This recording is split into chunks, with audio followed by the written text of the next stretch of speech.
예수 그리스도는 사람에 의해서 전해지는 분이 아니라 성령에 의해서 변증되고 설명되는 거예요. 예수님이 오시던 그 시기에는 이스라엘 역사에 있어서 가장 힘들고 어렵고 어두운 시기입니다.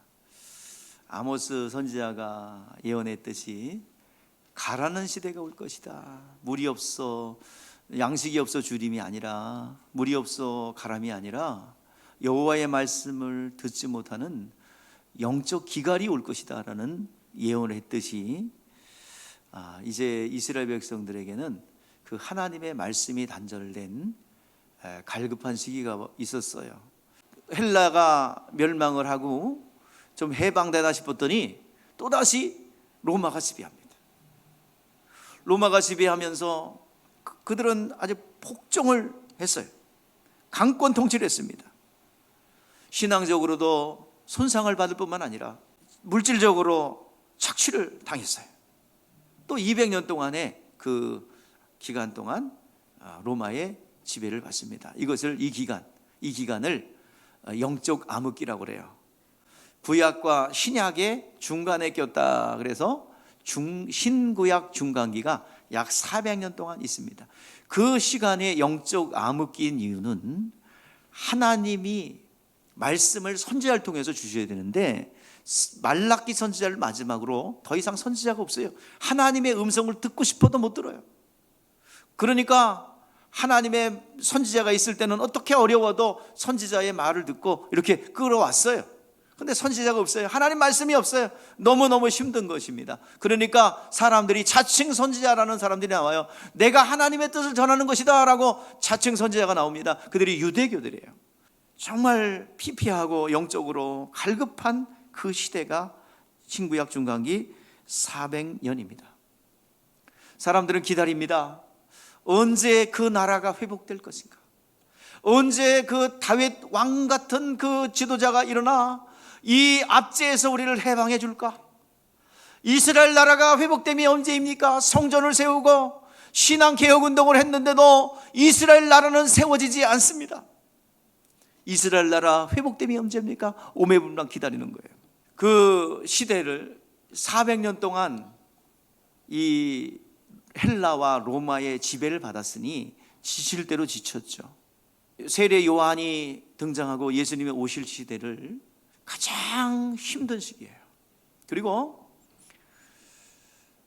가장 어렵고 물질적으로도 힘들고 또 이 사람들의 심령이 메마르니까 그들은 자연스럽게 누굴 기다리겠어요?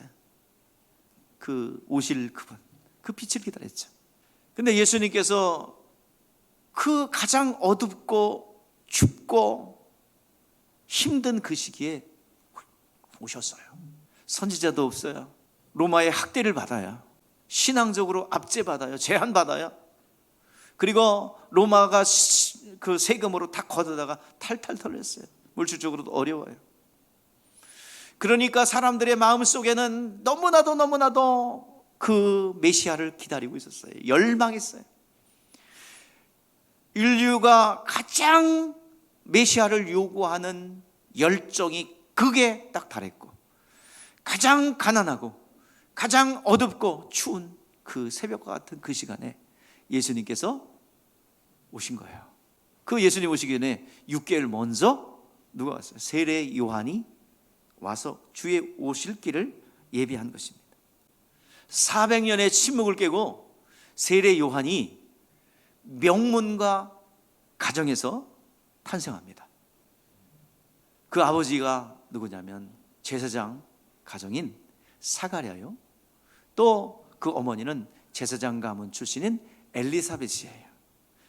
그 사가랴와 엘리사가 잉태하려 할 때에 천사가 구제합니다. 그 당시에 우리나라는 자녀들에게 아버지가 성을 물려주죠. 김씨, 이씨, 박씨 성을 물려줍니다. 그런데 이스라엘은 뭘 물려주냐면 성을 물려주냐면 이름을 물려줘요. 그런데 이름을 물려줘야 되는데 하늘에서 계시가 와요. 아들을 낳을 건데 너 요한이라 해라. 선지자가 잉태할 거다. 계시가 와요. 예언이 와요. 그리고 세례 요한은 이스라엘 백성들, 유대인들이 가장 존경하고 왕보다 높은 신분이라고 생각하는 것이 선지자거든요. 그러니까 선지자로 예언됐다가 선지자로 살다가 선지자로 죽은 자가 요한이에요.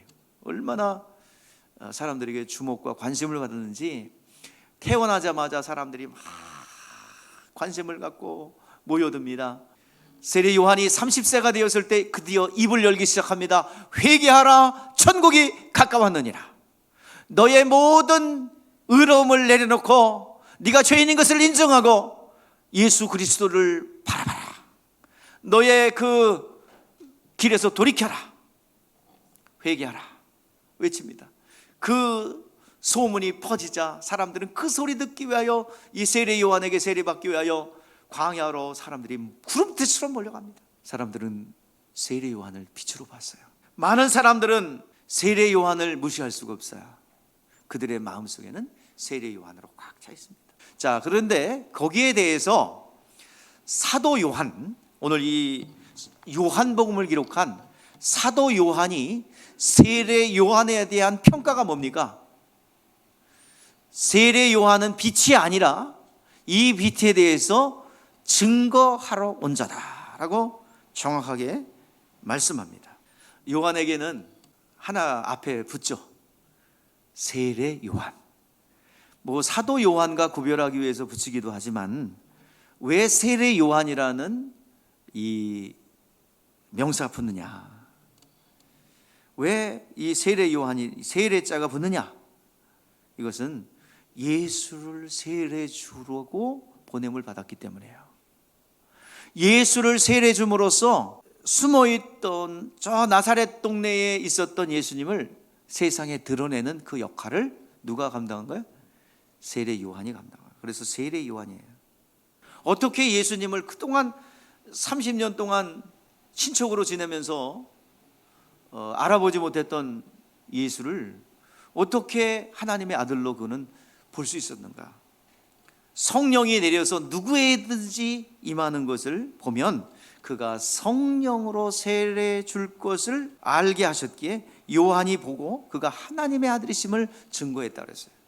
성령이 쫙 그 머리 위에 임하는 것을 보고 아, 이거 하나님의 아들이구나. 이거 이미 하나님이 가르쳐 줬어요. 그래서 딱 예수에게 보니까 거기에 누가 임해? 성령이 임하는 것을 딱 보고 이는 하나님의 아들이구나. 보라, 세상 죄를 지고 가는 하나님의 어린 양이로다. 선언한 거야. 여러분, 예수께서는 스스로 드러낸 일이 없고 또 어떤 외모에서, 외적인 분위기에서 메시아가 될 만한 풍채와 외모가 없다고 그랬어요.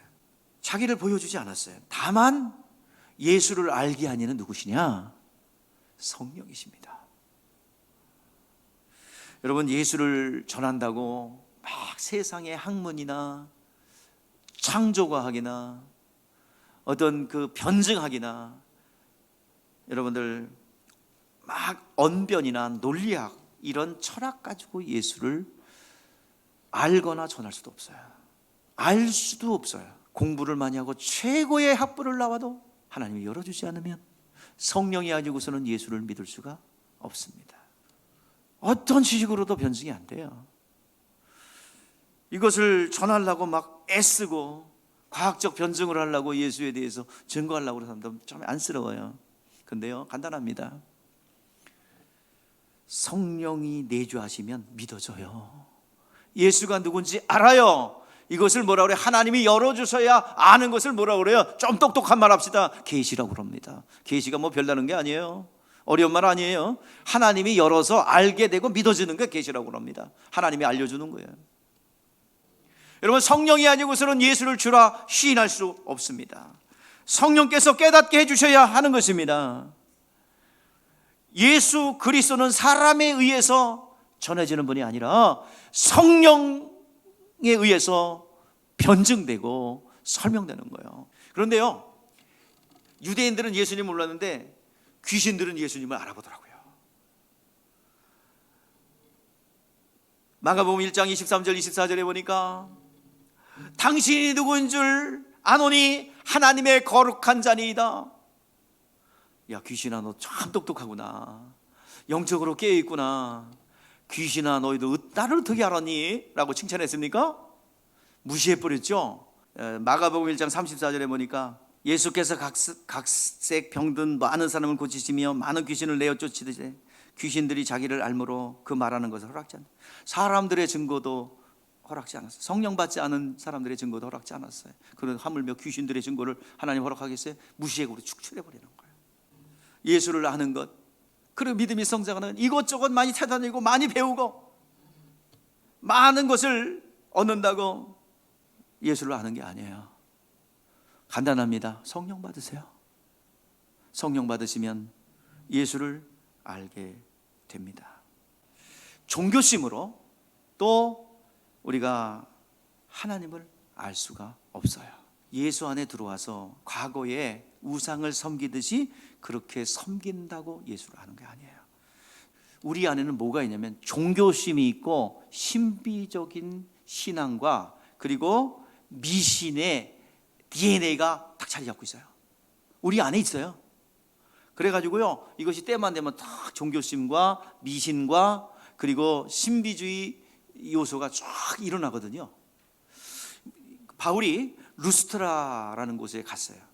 나면서 걷지 못한 사람에게 보니까 구원받을 믿음이 있어요. 일어나라. 그러니까 벌떡 일어났어요. 그랬더니 바울과 바나바를 보고 당신은 스스로 헤맵니다. 스스로 헤매면 제우스, 그 당시 로마 신화에는 당신은 제우스입니다. 막 추앙을 해서 높이는 거예요. 이게 바로 종교심이야. 신비주의야. 이게 우리 안에 다 내재되어 있어요. 또 한 번은 바울이 탄 배가 유라굴로 강풍을 만나요. 완전히 절망 속에 있을 때 이제 멜기세 섬에 표류합니다. 그리고 도착해요. 살았어요. 사람은 죽지 않고 하나도 죽지 않고 살았어요. 그래가지고 배에 내려가지고 이제 불을 피우는데 추우니까 이제 불을 피워. 그런데 나무 더미를 바울이 탁 집어넣는데 뜨거우니까 독사가 그 안에 있다가 사도 바울을 콱 물었네요. 거기서 멜기세 사람들이 원주민들이 보니까 아이고 바다에서 너는 살인자구나. 바다에서는 구원받았지만 여기 독사가 너를 죽이는구나. 야 너는 저주받은 자다라고 했어요. 그래서 조금 있다가 거품 밀리고 죽어야 되는데 안 죽어요. 바울은 툭툭 털어가지고 불에다 집어넣고 그냥 많이 살아요. 그러니까 사람들이 이건 신이다. 독사에 물려서 바로 죽어야 되는데 안 죽으니까 신이다. 이게 뭐예요? 바로 미신입니다. 우상을 섬기는 자는 조그만 특별한 일이 있어도 이 내재되어 있는 DNA, 우상을 가지고 있고 미신의 신앙을 가지고 있고 또 신비주의 요소를 가지고 있는 사람들은 조그만 현상이 나타나도 이거는 이게 특별한 현상이 나타나면 금방 신으로 추대하고 미혹돼 버려요. 여러분들 오직 예수를 아는 것은 뭐예요? 오직 성령입니다. 성령만이 예수를 증거할 수 있고 그리고 예수를 아는 만큼 믿음이 성장해요. 믿음이 성장하면 수지 맞습니다. 하나님이 우리에게 허락한 건 뭐예요? 믿음 내놓고 하늘의 자원 다 가져가라. 여러분 믿음을 진보시키는 성령 충만 믿음 진보가 있기를 바랍니다.